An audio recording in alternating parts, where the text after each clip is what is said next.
people know, for instance, that physical therapy is helpful if you've broken something or something is out of whack, or you've had an operation, you've lost the power of your limbs or something. Your arm just isn't working anymore because it's been in a cast for 14 years. So or in the case of mine, for 2,000 lifetimes. So when the cast comes off, it's not like the cast comes off and suddenly you just start using it. It actually doesn't work very well. So meditation is sort of like gently taking off the cast, like little piece by little piece. And maybe that's a good analogy, because this cast, you've had it for so long that you love it. And not only that, there's so much sentimental attachment. People have been writing on it since you were 2.5 years old. And, you don't want to, Mommy loves you. It says right here on on the middle finger cast part.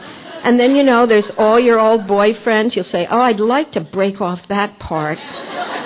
But there's certain parts you just don't want to let go. So your spiritual teacher says, Shanti Deva says to you, well, just start cracking off the parts that you're not so attached to. So first you say, gosh, there's nothing.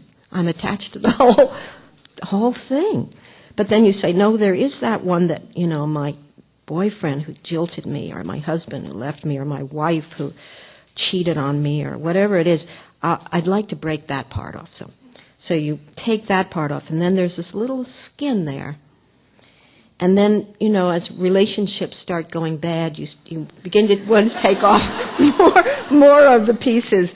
But, at some point, you still have this cast with you. Mommy loves you, and then, the one true love of your life, and I don't know, the school teacher who was kind to you or something. You just have trouble letting go of those. But eventually, you really want to move this arm, and the whole thing goes. And you do it slowly, sort of at your own pace of getting of getting rid of all these attachments and hooks. And so he uses that as an analogy for working with the mind. So just as those disabled by ill health are helpless, powerless to act, the mind, when likewise cramped by ignorance, cannot do its work. And the other side of that is, just as physical therapy can help you get well, meditation and making being present the priority in your life can also bring back the true quality of your mind, its ability to be completely present, its ability to always know what's happening. In Tibetan, the word is dunzi. I love this word, dunzi.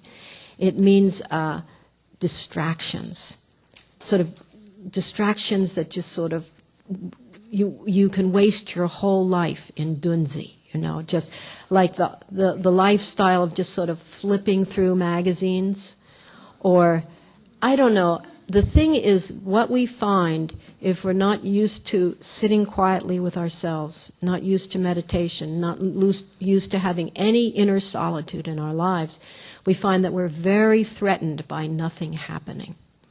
And we are addicted to dunzi, addicted to distractions.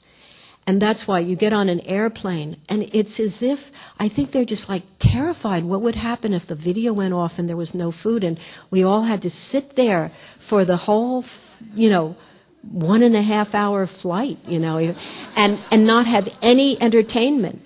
And, all the books, you forgot your book and everything. It would be kind of interesting to see if people would freak out. Because you walk up and down the aisles. Well, you know what everyone would do? They'd close their eyes and go to sleep. They'd just try to not be there. I try to meditate on airplanes. It is not easy, actually, because there is so much, the videos are going like this, change, and there's all this electrical sound going through, and everyone is working with their little Game Boys and their little things, and there's like so much happening in that little space, Everyone's sitting in their little seats, and there's just like chaos. But it's all in the name of entertainment, distracting you from being in this dreadful experience of being in this airplane for however long. So with working with distraction, as he says here, he's talking in these verses about like having a broken arm and moving through a crowd. He's saying being wise, it's one of his instructions, being really wise about how much you can handle right now in terms of the wildness of your mind and your emotions. And never having these big goals for yourself that you're supposed to be more together than you actually are. Just let yourself be as together and as untogether as you actually are in this particular moment of time, and not con yourself into thinking that you can take on situations that you're not really ready to take on yet.